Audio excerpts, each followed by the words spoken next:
back. The DEA is launching an investigation into the NFL. It's being alleged that trainers and doctors were illegally giving NFL players powerful painkillers that keep them on the field. The investigation comes a year after a group of retired NFL players filed a lawsuit accusing the league of creating a culture of drug misuse. Here today to talk about this is Vikas Bajaj.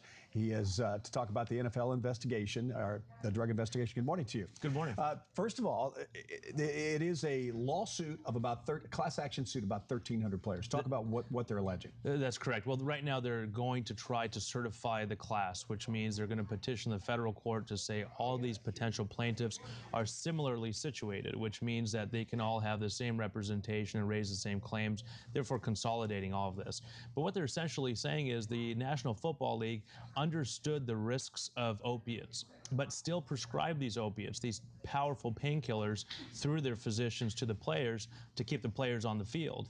Players on the field means higher competition, which means more advertising money and more dollars for the NFL. And now the DEA is actually going to investigate this. Although the DEA spokesperson who was asked about that denied an ongoing investigation, as you can very well expect in my practice, the DEA, if you call them up and say, hey, are you investigating someone, they're not going to say, well, here's what our investigation entails. Right. But you can bet your bottom dollar that their eyes have been peaked at this, and they are going to pay attention to this investigation. All right. Well, only 9 so far of these 1,300 players have been named. One of them, of course, was big name Jim McMahon, former quarterback for the Bears. He said he was taking 100 Percocets each month just to stay on the field. That's an impressive fact for people who do not take painkillers in order to function day to day, but it's not impressive as far as I'm concerned.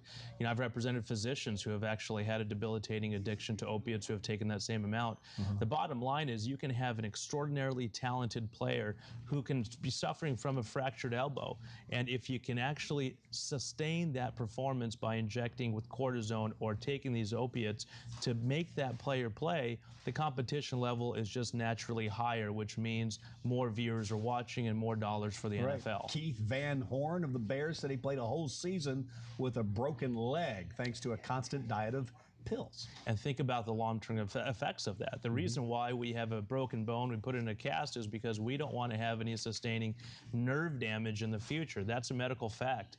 An individual playing in the National Football League at that level of competition with a broken leg, you can only close your eyes and imagine the type of long-term effects that would have on that individual. So how is it illegal for these physicians to be giving them these drugs? Some of the allegations from a number of sources are that the physicians ordered in bulk on behalf of players when the players did not know that their names were being used to order these Vicodin pills, these Percocet pills.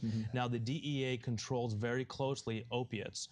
In our local hospitals, there are identifications that the physicians and the registered nurses have to push in before they can distribute these narcotics to patients who actually need them. But what happened here is steps were actually missed. So physicians were allowed to order these medications that are extremely, extremely powerful on behalf of players, and some players who did not have the prescriptions for these medications were allowed to actually take them. So there were actual steps in the checks and balances that were just totally cut out of the system. All right, we've seen a similar lawsuit with concussions go through the courts. That one's been settled for the most part. Well, I don't know if it's been settled. The number that's been thrown around is $675 million, but the court in Philadelphia said, you know what, that may not be enough.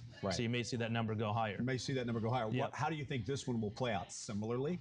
Perhaps in the concussion lawsuit, you see clear indications of concussions being caused by NFL players and teams not doing certain things, certain preventative measures. Here, the issue is going to be causation. Will the plaintiffs be able to prove that the overprescription or over-availability of these narcotics led to sustaining physical conditions or even addictions? We have people that have been referenced in some of these articles in the media that have actually found themselves turning to street drugs, heroin, for instance, to sustain that sort of pain relief. We say that all the time, not just in NFL players, but in the reconstitution of OxyContin pills, for instance, to where now you cannot smoke or inhale them and still get the efficacy of the opiate high.